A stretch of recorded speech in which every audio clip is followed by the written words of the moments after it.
ఏంటి మీకు skin glowing కావాలా? అయితే ఇది మాత్రం ట్రై చేయకుండా వెళ్ళకండి. The best diet healthy recipe అండి. అదేంటో కాదండి, మన పాలకూర పప్పే.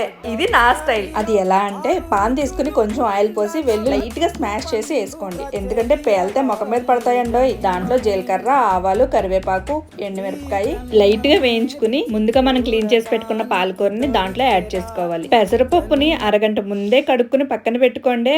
కాసేపటికి స్పినచ్ మగ్గి దగ్గరగా అయిపోతుంది. ఆ స్టేజ్ లో మనం ముందుగా నానబెట్టుకున్న పెసరపప్పుని యాడ్ చేసుకుని కలుపుకోవాలి. ఆ తర్వాత లిడ్ క్లోజ్ చేసేసి కాసేపు మగ్గనివ్వాలి. పెసరపప్పు మనం చేత్తో మెదిపితే మెత్తగా అవుతుంది. అప్పుడు మనం 2 గ్లాసులు వాటర్ యాడ్ చేసుకుని దగ్గరగా ఉడకబెట్టుకోవాలి. తర్వాత కొంచెం పసుపు, కారం కూడా చూసుకుని వేసుకోండి. ఫైనలీ పప్పులో ఉప్పు వేయటం మర్చిపోకండి.